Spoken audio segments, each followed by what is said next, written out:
तर आता भूमीने केस जिंकलेली आहे आणि क्षितिजाचं जे काही पालकत्व आहे ते आता मिळाले आकाश आणि भूमीला.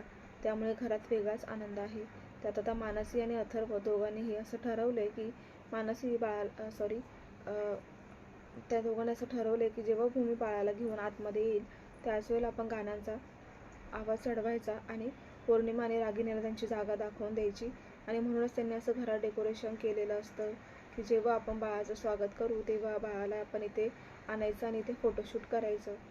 आणि मानसीला मनातून पूर्ण माहिती असतं की ज्यावेळेस भूमी केसमधून हरली होती तेव्हा कशाप्रकारे पौर्णिमाने घरात गाण्यांचा आवाज वाढवून तिला दुःखी केलं होतं. त्याचप्रमाणे आज मी तिची परतफेड करणार आहे असं मानसीने मनाशी ठरवलेलं असतं. तर आता भूमीच्या बाळाला पोलीस ती जी काही कॉन्स्टेबल आहे ती घेऊन भूमीच्या हातावर ठेवते आणि म्हणते की मॅडम आता ह्या बाळाचं सगळं काही पालकत्व तुमच्याकडे सोपवलेलं आहे. आता तुम्ही केस जिंकलात ना असं म्हणून आता ते पोलीस निघून जातात. तर आकाश आणि भूमी त्यांच्या बाळाला आता घेतात आणि खऱ्या अर्थाने आज भूमीला तिचं बाळ परत मिळाल्यामुळे खूपच आनंद झालेला असतो. आणि ती आता क्षितिजाला कडेवर घेते आणि तिच्या डोळ्यातून आनंदाश्रू येत असतात. ती आता आकाशला सांगत असते की आपण ह्या बाळासाठी खूप लढा दिला होता आणि ह्या आईच्या काळजानेच मला बोलायची संधी दिली आणि कोर्टात मी केस जिंकले. खरंच आकाश, मला वाटलंच नव्हतं की मी इतकं काही बोलू शकते. पण आपण पुरावेसुद्धा जमा केलेले होते आणि मला आई योगेश्वरी पावली आहे आकाश, कारण आई योगेश्वरी पावली आणि म्हणूनच आपलं बाळ आपल्याकडे आले असं सुद्धा ती म्हणत असते. आणि आता आकाश आणि भूमी दोघंही बाळाला घेऊन आतमध्ये येतात. त्याच वेळेला अबोली पण तिथेच असते आणि आज अबोलीला खूप पश्चाताप झालेला असतो तिच्या वागण्याचा. तिला आता खूपच वाईट वाटत असतं. ती आता खूप रडत असते आणि आता भूमी तिला पाहते आणि म्हणते की अबोली, अगं का रडतीयस तू? तुला वाईट वाटते का? तेव्हा अबोली म्हणते की भूमी, अगं मला सवय झाली होती ग क्षितिजाबरोबर वेळ घालवायची. आता एकदम तुटकपणे मला आता एकटीलाच राहावं लागेल. वार्षिक पण कामामुळे बाहेर आहे ना. आणि खरंच भूमी, मी तुला कुठेतरी ओळखण्यात चुकी केली का? माझं खूप चुकलं, मी तुला खूप चुकीचं समजली होती. पण तू तशी नाही आहे भूमी, तू खूप चांगली आहेस ग. मला काय झालं होतं माहिती नाही, पण ह्या बाळाने मला पूर्ण भान हरपल्यासारखं करून ठेवलं होतं आणि मी कोणाचंच ऐकत नव्हती. मला माफ कर की तुझ्या बाळासाठी तू तुझ्या बाळाला भेटायला यायची आणि मी तुला हकलून लावायची, कारण माझा भास होता अगं, माझा गैरसमज झाला होता भूमी की हे बाळ माझंच आहे. पण मला आता समजलं की हे बाळ माझं नव्हतंच. पण मी इतका जीव काढला होता ह्या बाळासाठी की ते माझ्यापासून कधीच दुरावणार नाही इथपर्यंत मला खात्री होती. पण भूमी, मला माफ कर. आज मी खूप चुकीचं वागले की एका आईला मी तिच्याच बाळापासून दूर केलं आणि स्वतःचा हक्क गाजवत होती. मला समजलंच नाही ग, मी पूर्णपणे भान हरपलेली होती. आणि ती खूप रडत असते. तेव्हा आता भूमी म्हणते की अगं मला खूप वाईट वाटते अबोली, प्लीज रडू नकोस एकतर तू. हे बघ अबोली, असं नाही होत की माझं बाळ आहे म्हणून ते माझ्याकडेच राहील. तू पण तर ह्या बाळाची मोठी आई आहेस ना. तुला वाटेल तेव्हा तू इकडे ये, भेट. मी तुला कधीच अडवणार नाही. कारण इतक्या दिवस तू माझ्या बाळाचं संगोपन केलं, त्याचं पोषण केलंस आणि मी तुला असं तोडणार नाही. जरी मी बाळाची आई आहे तरी सुद्धा तुझं तरी कुठेतरी कर्तव्य राहील या बाळाबरोबर. असं म्हणून आता अबोलीला पूर्णपणे ती रडण्याचं बंद करायला सांगते. मग अबोली म्हणते की नक्कीच मी आता लगेच नाही येणार, पण पार्सिक आले ना की आम्ही दोघं जण नक्कीच क्षितिजाला भेटायला येऊ. कारण आता एवढ्या दिवसांपासून मला तिची खूप सवय झाली होती ना, त्यामुळे अचानक आज ती माझ्यापासून दुरावली आहे तर मला आता घर खायला उठेल. असं म्हणून ती आता माफी मागत निघून जाणार असते. त्याच वेळेला भूमी म्हणते की अगं नको, थांब, तू थांब जरा, थोड्या वेळाने जा, नको काही करूस. तरीसुद्धा अबोली म्हणते की नाही, मला जायचे आता, मला बरंच वाटत नाही, मी चालली आहे. असं म्हणून अबोली निघून जातात. तर इकडे आता रागिनी आणि पौर्णिमा ह्या दोघी मात्र खूपच आता त्यांचा जळफळाट झालेला असतो की आपण एवढे प्रयत्न केले तरीसुद्धा हिचं बाळ शेवटी हिलाच मिळालं. मग आता रागिनी आणि पौर्णिमा लगेच इशाराने काहीतरी इशारा करत असतात की चल, आपल्याला यांच्या आनंदामध्ये काही पडलेलं नाही, आपण रूममध्ये जाऊया. त्याच वेळेला भूमी त्या दोघींना पाहते आणि म्हणते की आत्या, अहो या ना, आपल्याला फोटोशूट करायचं आहे. बघा ना, मानसी आणि अथर्वने किती एफर्ट्स घेऊन इतकं छान डेकोरेशन बनवले, खूपच सुंदर आहे ना. तेव्हा आता मानसी म्हणते की थांबा जरा बाहेर. मग आता ती दरवाजामध्येच उभं राहायला लावते आकाशाने भूमीला आणि म्हणते की बाळाला आता औक्षण करून बाळाचे कुंकवाचे पाऊलं आपल्याला कपड्यावर घ्यायचे आहे. कारण ती एक लक्ष्मी म्हणून या घरात आली आहे, तेव्हा लक्ष्मीचा गृहप्रवेश हा तिच्या पावलांनी होईल. आणि म्हणूनच आता क्षितिजाला हळदी कुंकू लावून तिचं औक्षण होतं आणि मग मानसी आता तिचे बाळाचे पाय म्हणजे कुंकवाने ओले करते आणि सगळे पाय उमटवत तिला आतमध्ये प्रवेश केला जातो. तेव्हा आता घरात खूपच आनंदाचं वातावरण असतं. तर मग आता मानसी आणि अथर्व सुद्धा क्षितिजाला घेत असतात आणि आता मानसीला खूपच वाईट वाटायला लागतं. ती अचानक रडू लागते. तेव्हा आता भूमीला जरा काळजी वाटते आणि भूमी आता बाळाला आकाशकडे देते आणि म्हणते की मानसी, काय झालंय? तू का रडतेस? मला कळेल का? तेव्हा आता मानसी म्हणते की ताई, दादा, तुम्ही ह्या मुलीला मिळवण्यासाठी खूप मेहनत घेतली ना. मला तर भूमी तुझं खूपच वाईट वाटते, कारण तू ह्या बाळापर्यंत पोहोचण्यासाठी खूप त्रास झाला ग तुला. तू खूप टेन्शन घेतलेस ह्या बाळाचं. पण आज तुम्ही खरे आई बाबा होतात म्हणून तुम्हाला न्याय मिळालाय आणि कोर्टाने पण खटला थांबवून तुमच्या बाजूने निकाल लावला. हे आनंदाश्रू आहे का ताई? मी रडत नाहीये. खरंच मला खूप आनंद झालाय, कारण मला खूप दिवसांपासून तुझी जी घालमेल आहे ना, तुझी जी होणारी घुसमट, एका मुलीबद्दलचं, आईबद्दलचं प्रेम, मुलीवरचं, हे मला तुझ्याकडून कळालं. खरंच माया ममता हे फक्त एक आईला जमतं ना. खरं ना, तर हे खरंच असतं. जरी अमोलीकडे तेवढ्या दिवसांपासून होती तरीसुद्धा क्षितिजा बघ ना ग, आज किती शांत आहे ताई.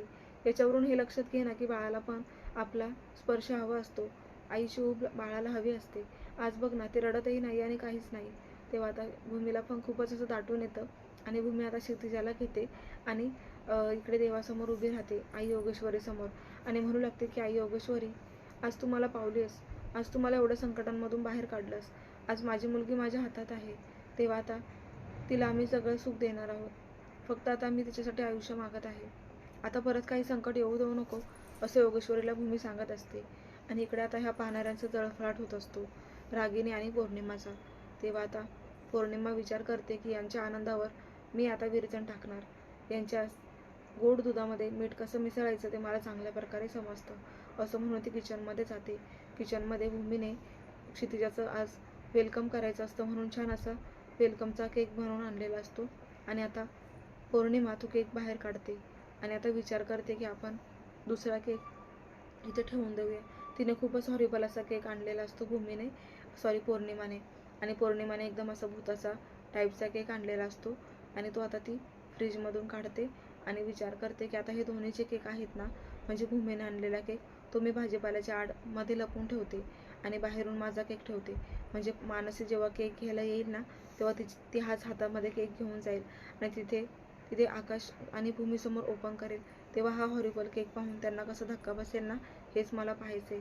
मानसीचं तोंड कसं होतं ना, हे मला बघायचे, असं आता इकडे ही पौर्णिमा म्हणत असते. मग आता पौर्णिमा तो केक ठेवते आणि फ्रीज बंद करणार. त्याच वेळेला तिला पायांचा आवाज येऊ लागतो आणि समजतं की मानसी इकडे आली वाटतं. आता मानसी भूमीला म्हणालेली असते की आता आपलं फोटोशूट तर झाले, मग आता केक आणू का, असं म्हणून ती केक घ्यायला आलेली असते. आणि अचानक दरवाजा उघडल्याबरोबर तिला जरा फ्रीजमधलं जे काही सामान हलवलेलं असतं त्याच्याबद्दल समजतं. आणि मानसी म्हणते की किचनमध्ये कोणीच नव्हतं, पण मग हा भाजीपाला असा कोणी इथे असं दाबून ठेवलेला आहे. मी तर जातावेळी फ्रीज हे छान असं करून गेली होती आणि हे काय भाजी वगैरे सगळा भाजीपाला एका साईडला कोणी ठेवलाय. तेव्हा आता भाजीपाला बाजूला केल्यावर तिला तो बॉक्स दिसतो केकचा. आणि मग आता ती विचार करते की हा बॉक्स आणि हा बॉक्स, म्हणजे फ्रीजमध्ये 2 केक आहेत, पण हे 2 केक कशासाठी. म्हणून आता ती दोन्ही केक उघडून बघते, तर एका केकमध्ये छान असा सुंदर वेलकमचा केक असतो आणि दुसऱ्या बॉक्समध्ये हॉरिबल केक असतो. आणि नेमका हॉरिबल केक हा समोर ठेवल्यामुळे आता पौर्णिमाबद्दल मानसीला डाऊट येऊ लागतो. मानसी म्हणते की जेव्हा आम्ही फोटोशूट करत होतो तेव्हाच पौर्णिमाने हा डाव साधलेला दिसतोय, म्हणजे माझ्या ताईला कसं डिवचवायचं याचंच काम ती आता पौर्णिमा करत असेल. त्यामुळे आता मी काही हा प्लॅन तिचा सक्सेस होऊ देणार नाही. मी आता हाच केक पौर्णिमाने जो केक आणलेला आहे हॉरिबल केक, तो मी फ्रीजमध्येच ठेवणार आणि जो काही केक भूमीने बनवला आहे तोच केक मी बाळासाठी घेऊन जाते, असं म्हणून ती मनाशीच बोलत असते आणि तो केक ती हॉलमध्ये घेऊन जाते. तर पुढे आता असं बघायला मिळतं की केक घेऊन गेल्याबरोबर इकडे पौर्णिमाला धक्काच बसतो, कारण तिला असं वाटत असतं की मानसीने आणला असेल तो हॉरिबल केक उचलून, पण तसं नाही आहे. मानसीने ओपन केल्यामुळे तिच्या लक्षात येतं की हा केक वेगळाच आहे. आणि मग आता ती चांगलाच केक बाहेर घेऊन येते आणि मग आता भूमी आणि आकाश त्या केकला पाहून म्हणतात की वाव, किती सुंदर आहे ना केक. तेव्हा आता केक कापूया, असं म्हटल्याबरोबर इकडे पौर्णिमा विचार करते की मानसीला माझा प्लॅन कळाला आहे का. नाही, म्हणजे हा केक कोणी अदलाबदली केला, हिला समजलंय, त्यामुळे तिने हा केक आणलेला दिसतोय. त्यामुळे पौर्णिमा तर रागानेच निघून जाते. तिकडे आता क्षितिजाचा वाढदिवस साजरा होत असतो, म्हणजे तिचं आगमन. तिच्या येण्यामुळे घर खूप सजलेलं असतं, फुललेलं असतं आणि त्यात हा आनंद काही वेगळाच. मग आता केक कापल्यावरती आकाश म्हणतो की बाळाला भरवू का. भूमी म्हणते की आपलं बाळ अजून लहान आहे, ते केक काही खाणार नाही. त्याच वेळेला आकाश म्हणतो पण हा केक तिच्या नावाचा आहे, थोडं खायलाच पाहिजे होतं हिने, कारण आता तिच्या स्वागताचा केक आहे ना, असं म्हणून भूमी म्हणते ठीक आहे, बोटाने थोडंसं चाटवा, असं म्हणून आकाश आता बोटाने तिला क्रीम भरवतो आणि ती जीभ असं पुढे मागे करून पूर्ण केक सगळं त्याने तिला अजून हवा असतो. ती सगळ्यांकडे पाहत असते. त्यामुळे आकाश आणि भूमी खूपच खुश होतात आणि म्हणतात की आता तुझी काळजी करायला तुझे आई बाबा तुझ्यासोबत आहेत क्षितिजा. आता तुला सगळं आम्ही खाऊ घालणार. असं म्हणून खूपच आनंदाचं वातावरण होतं. तर रागिणीला आता तो आनंद पाहत नसतो. ती आणि पौर्णिमा दोघी आता त्यांच्या त्या शिडीवरून लपून लपून सगळ्यांचं हे आनंद पाहत असतात. त्याच वेळेला त्या रागिणी म्हणत असते की खूप आनंदात आहात ना तुम्ही सगळे. आता बघा. आणि भूमीने नेमका आज असा प्लॅन केलेला असतो की आपलं बाळ खूप दिवसांनी घरी आले तेव्हा आता जाऊयात का लॉंग ड्राईव्हला, आपल्याही बाळाचं फिरणं होईल. असं म्हणून आता आकाश आणि भूमी बाळाला घेऊन बाहेर फिरायला जायचं त्यांचं ठरतं. तर इकडे आता तो ड्रायव्हर जो रागिणीने ठेवलेला असतो तो येतो आणि म्हणतो की मॅडम मी गाडीचे ब्रेक फेल केलेले आहे, तुम्हीच मला सांगितलं ना. तेव्हा ही रागिणी म्हणते की भूमीने असा प्लॅन केला ना की आज बाळाला घेऊन लॉंग ड्राईव्हला जायचं. तर बघतेच आता मी तर ब्रेक फेल केलेला आहे.